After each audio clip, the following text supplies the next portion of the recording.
Assalamualaikum warahmatullahi wabarakatuh. Perkenalkan, nama saya Misi Faradillah dari kelas 1 GTI. Baiklah, saya akan menjelaskan 4 soal dari 4 soal UAS yang Ibu berikan. Soal yang pertama yaitu jelaskan pemikiran sofis. Sofis adalah nama yang diberikan kepada kelompok filsafat yang hidup dan berkarya pada zaman yang sama dengan Sokrates. Mereka muncul pada pertengahan sehingga akhir abad ke-5 sebelum Masehi. Meskipun sezaman, kaum sofis dipandang sebagai penutup era filsafat prasokratif, sebab Sokrates akan membawa perubahan besar di dalam filsafat Yunani.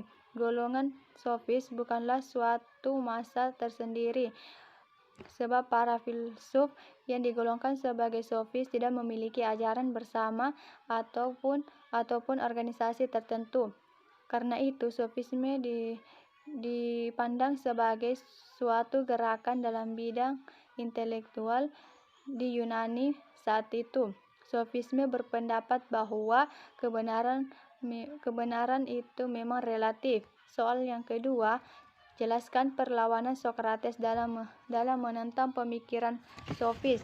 Sokrates dijuluki dengan Godfrey of Athens. Ini melawan pemikiran orang sofis tentang relatif kebenaran. Menurut Sokrates, tidak semua kebenaran itu relatif. Ada kebenaran yang umum yang dapat dipegang oleh semua orang. Kebenaran memang relatif, tapi tidak semua. Soal yang ketiga yaitu siapakah murid Sokrates, bagaimana pemikirannya?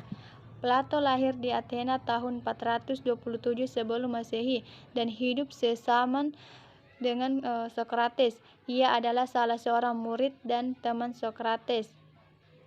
Dalam beberapa pemikirannya, ia memperkuat pendapat gurunya dalam menghadapi kaum sofisme. Sebagaimana Sokrates, ia menggunakan metode dialog untuk mengantarkan filsafatnya.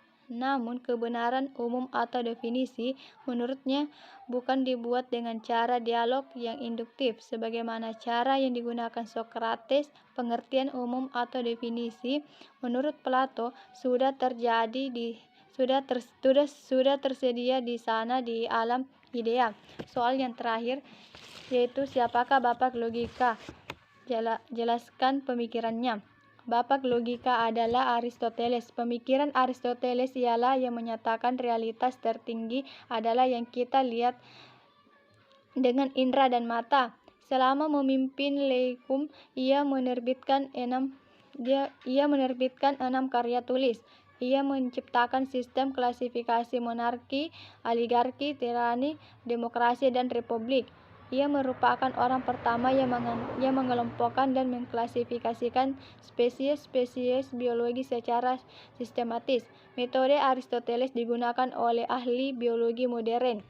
Itulah sedikit penjelasan saya. Lebih dan kurangnya mohon dimaafkan. Wassalamualaikum warahmatullahi wabarakatuh.